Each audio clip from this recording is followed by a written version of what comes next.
Divert করার চেষ্টা করছে। আপনারা মানে এমন এমন আশ্বাস দিচ্ছেন যেগুলো আসলে ঠিকমতো বাস্তবায়ন করা হয়তো সম্ভব হবে না। এই বিস্তারিত আপনি অনেকটা জানেন ও কিছুটা বলেছেন, আজকে যদি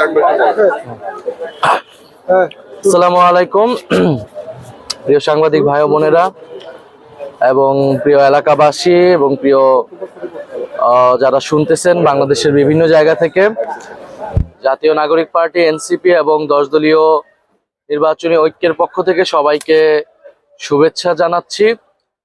আজকে আমি মূলত এসেছি আমার এলাকায়, ঢাকা 11 অন্তর্গত ভাটারা থানার অন্তর্গত এই এলাকায় আমি এসেছি নড়ের জেলায় গণসংযোগে। মূলত আমরা সকাল থেকে এই গণসংযোগ শুরু করি এবং আমরা সারাদিন মানুষের কাছে যাই, দোকানপাটে যাই, এই এলাকার বিভিন্ন স্পটে যে সমস্যাগুলো রয়েছে সেই সমস্যাগুলা মানুষের কাছ থেকে শুনি। সমস্যার পরিকল্পিত বাস্তবায়নযোগ্য সমাধান কি হতে পারে সেই সমাধানের বিষয়ে তাদের সাথে আমরা কথা বলি, সেটার জন্য চেষ্টা করি এবং আমরা আমাদের নির্বাচনী ইশতেহার বা পরিকল্পনা সেটা আমরা যুক্ত করি। তো সামগ্রিকভাবে আমরা আমাদের প্রার্থীরা এভাবেই কার্যক্রম করতেছে সারা দেশের বিভিন্ন জায়গাতে। এছাড়া আমাদের যেটা কেন্দ্রীয়ভাবে আমাদের 10 দলীয় ঐক্যের পক্ষ থেকে বিভিন্ন জায়গায় গতকাল দেখেছেন যে উত্তরবঙ্গে নির্বাচনী সভা হয়েছে, যেখানে বাংলাদেশ জামাত ইসলামী সম্মানিত আমির উপস্থিত ছিলেন, আমাদের পঞ্চগড়ে সার্জিস আলম, রংপুরে আক্তার হোসেন আমাদের সদস্য সচিব, তারা সেখানে নির্বাচনী জনসভা করেছেন। আমাদের কেন্দ্রীয় নির্বাচন পরিচালনা কমিটি থেকেও গণভোটের পক্ষে সারা দেশে ক্যাম্পেইনের জন্য আমরা কাজ করতেছি।